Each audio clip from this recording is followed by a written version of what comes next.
morning. My name is Deborah Gold. I've been a nurse for 27 years. I've worked at Boston Meskin Cancer in Germantown for 11 years. I'm going to talk to you a little bit today about lung cancer.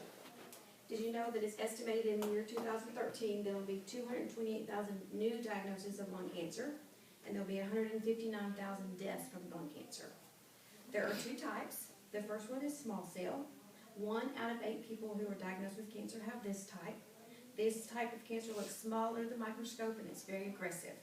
The second one is, they call it non-small cell or large cell. It does look larger, and 7 out of 8 people have this one, and it's a little bit easier to treat.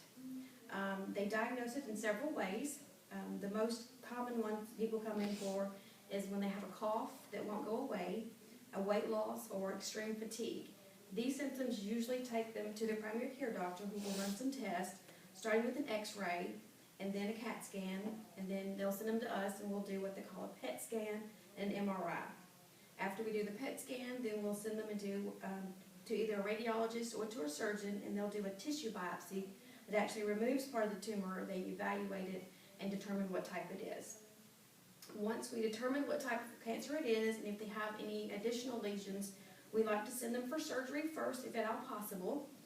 The surgeon can do either a wedge resection of just the cancer spot itself, or they can do a lobectomy where they actually take out part of your lung, or worst case scenario, they can also take out the entire lung, the lung itself.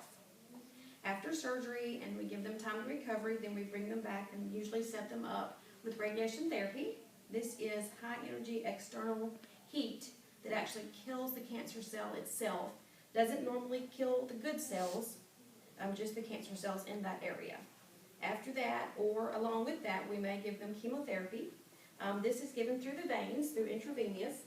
It kills the cancer cells, but unfortunately it also kills the good cells that go along with it. And then there's also new therapy out there. It's called targeted therapy. This is new on the horizon, lots of studies with this. This is geared toward the specific type of cancer, or the gene typing, and what this can be either given by a pill, or this can be given through IV therapy.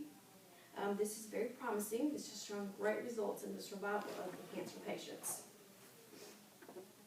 There's research ongoing all the time, and with all the new research, the goal in the future is to decrease the death rate to hopefully below 159,000 people. And then also, with just decreasing the death rate, we want to be able to decrease our risk factors. Our risk factors would include smoking. That would include cigars and cigarettes. Also, secondhand smoke, believe it or not. The people who are exposed to secondhand smoke can also come down with cancer at some point in their life. We also want to try to decrease our environmental factors that expose us to cancer, like excessive smoke, asbestos, something like people who work for the railroad, anything along that line. Our goal is to diagnose this early. Once it's diagnosed early, we want to treat it, try to prevent it, so that we can all live long, happy lives.